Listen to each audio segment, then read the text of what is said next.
चुनाव के मैदान में है, everything is fair in war and love, यही सिद्धांत है, ठीक ना। इसीलिए जब आप हमला करो तो बहुत अच्छा, मैं हमला करूं तो आप मुझे परंपरा और मान्यताओं की दुहाई देने लगो। मैं सवाल खड़ा करता हूं, मैं सवाल ये खड़ा करता हूं कि कोई भी जनप्रतिनिधि हो उसको मर्यादा का पालन करना है।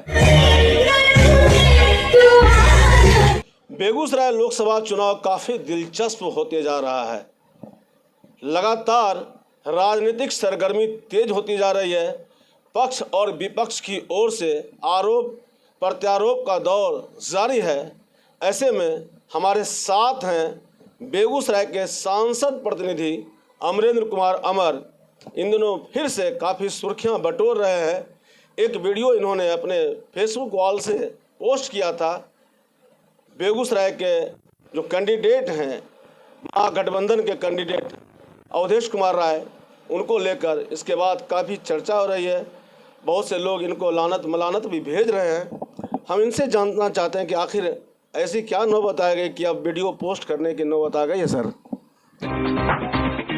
आईपीएल के इस सीजन को करे सेलिब्रेट कावेरी होटल हर्ष गार्डन के साथ। Watch IPL with delicious food at roof terrace of Kaveri hotel Harsh garden. IPL live screening come watch enjoy with Kaveri special food at hotel Harsh garden.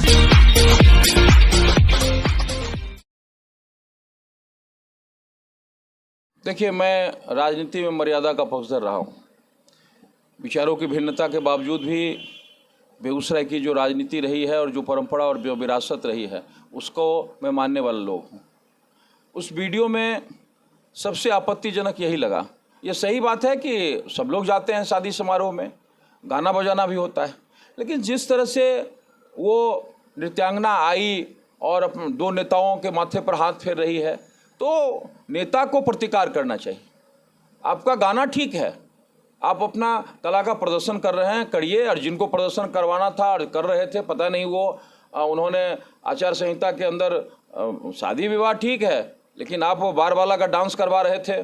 अब उसकी अनुमति लिए कि नहीं, 107 भी लगा हुआ था, तो उन बारे में मैं नहीं जानना चाहता। आज डॉक्टर साहब ने भी अपनी प्रतिक्रिया व्यक्त की। तो डॉक्टर साहब उस विधा के कितने माहिर खिलाड़ी हैं मुझे पता नहीं, लेकिन मैं अधिवक्ता हूँ और मुझे पता है नियम कानून, इसलिए मैं उनके बारे में नहीं कहना चाहता। डॉक्टर साहब ने जो कहा और जो प्रतिक्रिया दी, प्रतिक्रिया ये है कि मेरी या सभी पार्टियों की राजनीतिक मर्यादा है और चुनाव के समय तो उसका और भी पालन होना चाहिए।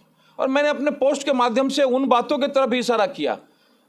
राजनीतिक व्यक्ति को अपने सार्वजनिक जीवन में पारदर्शिता, उसके एक एक काम का मूल्यांकन जनता करती है, चूंकि जनता ही तो पूंजी है और जनता के अदालत में जनता का प्यार से आप प्रतिनिधि बनते हैं। तो डांस करते हुए दिख रहे थे खुद, क्या वो एक सवाल ले लेते हैं, क्या वो डांसर जो आई, जो गीत पर डांस करते हुए देखी, जो अवधेश कुमार राय और राजेंद्र चौधरी के पास आई, क्या ये दोनों व्यक्ति उठ के उनके साथ डांस करने लगे थे? नहीं, ये बात सही है कि वो दोनों उनके साथ डांस नहीं कर रहे थे, लेकिन जब वो अवधेश एंजॉय कर रहे थे। नहीं, जब अवधेश राय के माथे पर वो डांसर हाथ फेर रही थी तो अवधेश राय ने एक बार भी प्रतिकार नहीं किया। उम्र के हिसाब से वो हाथ पर्व हो गए होंगे, ये भी हो सकता है। ठीक है, तो वो तो उनकी स्थिति है, वो जाने कि भाई हाथ फेर रहा था तो क्या कर रहे थे। लेकिन जब वो चुनाव में है और जब वो प्रत्याशी हैं और राजनीतिक मर्यादा भी साथ में है और चुनाव भी चल रहा है, तो ऐसे परिस्थिति में उनके माथे पर कोई हाथ फेरे और वो प्रेम से मैंने उसको प्रतिकार भी ना करे, ये सवाल निश्चित रूप से था इसमें। लेकिन उसके साथ साथ और भी सवाल हैं और उन सवालों के तरफ मैं नहीं जाना चाहता और उस सवालों पर चर्चा भी नहीं करना चाहता। लेकिन एक बात सर, आप पर एक थोड़ा सा सर, जी, आपने जब से ये डांस वाला वीडियो डाला है अपने फेसबुक वॉल से, तब से बहुत से आप पर ये आ रहा है कि ये अच्छी हरकत है, सांसद प्रतिनिधि को ऐसा नहीं करना चाहिए। तो कई तरह की प्रतिक्रिया आ रही है यहाँ पर। मैं उन प्रतिक्रियाओं में नहीं जाना चाहता, किसकी कौन सी ओछी हरकत है और कौन किस बयान पर कहाँ जा रहा है, कहाँ इलेक्शन कमीशन में क्या कहा जा रहा है, किसकी कौन सी हरकत है। चुनाव के मैदान में है, everything is fair in war and love, यही सिद्धांत है, ठीक ना। इसीलिए जब आप हमला करो तो बहुत अच्छा, मैं हमला करूं तो आप मुझे परंपरा और मान्यताओं की दुहाई देने लगो। मैं सवाल खड़ा करता हूं, मैं सवाल ये खड़ा करता हूं कि कोई भी जनप्रतिनिधि हो उसको मर्यादा का पालन करना है। ये सवाल वाजिब सवाल है। जब चुनाव चल रहा है और चुनाव में डांस हो रहा है, आपके माथे पर कोई हाथ फेर रहा है, तो ये सवाल तो उठेगा ही। इसीलिए चूंकि आप उम्मीदवार हैं, आप यदि उम्मीदवार नहीं होते तो सवाल खड़ा नहीं होता। इसीलिए मेरा साफ साफ मानना है कि जो भी उम्मीदवार हैं, मैं कोई अवधेश राय की बात नहीं कहता, जो भी उम्मीदवार हैं, जो भी लोकसभा के चुनाव लड़ रहे हैं और जो जनप्रतिनिधि हैं, उनके खान पान, रहन सहन, बैठना उठना, लोगों के संपर्क, सारे में मर्यादा होनी चाहिए। राजनीति के डिग्रेशंस के कालखंड में हम चल रहे हैं, इसका मतलब ये नहीं है। इसीलिए मैं साफ साफ कहना चाहता हूं कि ये दिनकर की भूमि है, सारी मर्यादाओं का पालन हो, और उस मर्यादा का इशारा ही केवल है। मैं कोई आरोप नहीं लगा रहा हूं। अगर आप आज वीडियो डाल रहे हैं किसी के निजी कार्यक्रम का उठा के, तो हो सकता है कि आपका भी वीडियो ढूंढा जाए। एकदम एकदम स्वागत है, स्वागत है। इस तरह के कोई भी हरकत किसी पार्टी के लोग शामिल होते हैं तो उनका वीडियो आना चाहिए, सार्वजनिक जीवन में आना चाहिए। डॉक्टर साहब कह रहे हैं कि हम तो मोदी जी का समर्थक रहे, उनको वोट करते डॉक्टर रहे, साहब हमारे यहाँ शादी कार्यक्रम आए और भी कई राजनीतिक दल के लोग आए थे। मैं डॉक्टर साहब के किसी सवाल का जवाब नहीं देना चाहता। डॉक्टर इसीलिए कि डॉक्टर का कोई मतलब नहीं है। डॉक्टर ने तो बुलाया और क्या कहते हैं, बार वाला का डांस करा दिया, उसने परमिशन लिया कि नहीं लिया वो जाने। मैं डॉक्टर के बारे में नहीं कहना चाहता, मैं वहाँ के एसडीओ के बारे में भी सवाल खड़ा करता हूँ कि किस परिस्थितियों में शादी विवाह का परमिशन है।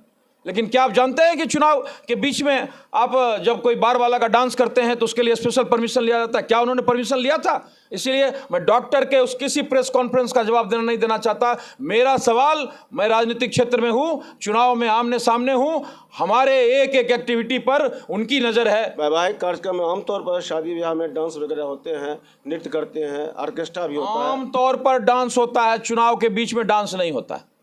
आप इसके बारे में आदर्श आचार संहिता का किताब पढ़ लें। मैं केवल यही चाहता हूं कि जिस तरह से शत्रुघ्न बाबू ने गिरिराज सिंह के एक बयान पर इलेक्शन कमीशन के दरवाजे पर दस्तक दिया, उसी तरह से हमको भी अधिकार है कि दूसरे तरफ के प्रत्याशी के ईच एंड एवरी कंडक्ट को मैं भी तौलूं और देखूं कि वो कहां खड़ा है। फायदा मिलेगा कुछ राजनीतिक फायदा का सवाल नहीं है, ये राजनीतिक मान्यताओं और परंपराओं का सवाल है, राजनीतिक स्टैंडर्ड का सवाल है। और बेगूसराय समृद्ध राजनीतिक परंपरा और विरासत का भूमि रहा है, वहाँ पर ये सब नहीं चलेगा, ये सब नहीं चलेगा। और निजी हमले शुरू हो गए हैं राजनीति में, और ये ऐसा होता भी है, बहुत से लोग निजी हमला करते हैं राजनीति में, आमतौर पर ऐसा होते रहता है।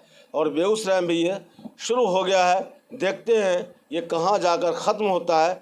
लेकिन सवाल अब ये है सर, थोड़ा सा अब इससे हटके करते हैं। पिछली बार जिस तरह से गिरिराज सिंह 4,28,000 मतों से जीते थे, इस बार क्या लगता है, राह उसी तरह आसान होगी या इस बार थोड़े रास्ते कठिन भी है? इस बार के रास्ते पिछले बार से ज़्यादा आसान है। उसका कारण ये है कि एक ऐसा उम्मीदवार, जो उम्मीदवार कभी बछवाड़ा की परिधि से बाहर निकला ही नहीं। हमने कभी, मैं बड़े सम्मान के साथ कहना चाहता हूँ इस विषय को आपके चैनल के माध्यम से, आज कोई वामपंथी मित्र हमको बता दें कि बखरी में कोई संघर्ष का बिंदु हो और अवधेश राय खड़े हुए हो, हमको नहीं दिखाई पड़ा। हमको कभी नहीं दिखाई पड़ा कि मटिहानी में कोई दुख पीड़ा, मर्डर, कोई संघर्ष हुआ हो और अवधेश राय दिखा। पार्टी की बैठकों में जाते होंगे, हम इसमें नहीं कहते।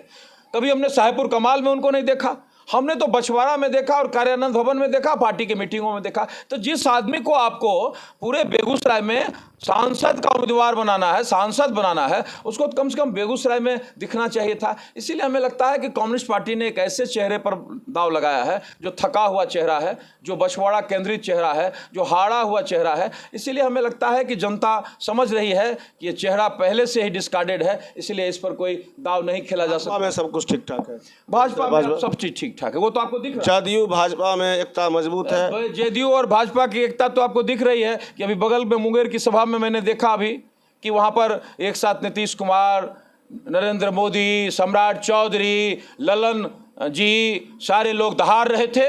और उसमें हमारे गिरिराज सिंह भी मौजूद थे, उसमें राजेश वर्मा भी मौजूद थे और उसमें ललन जी भी मौजूद थे। इसीलिए मैंने तो अभी 2 घंटे पहले देखा वो तस्वीर जिसमें सारे एकजुट थे, इसीलिए वो एकजुट हैं।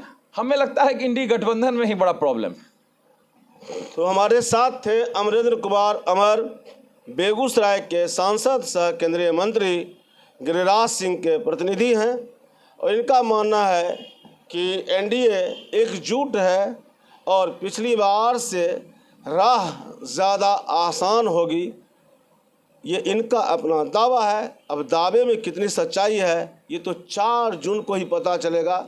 लेकिन मैं फिर से कह रहा हूँ कि जिस तरह से अब बेगूसराय लोकसभा चुनाव में निजी हमले शुरू हो गए हैं। आरोप प्रत्यारोप का दौर अब विस्तार लेने लगा है। ऐसे में कई और दिलचस्प किस्से कहानी सामने आ जाए तो आश्चर्य नहीं कीजिएगा। खबर पोस्ट के लिए विजय कुमार।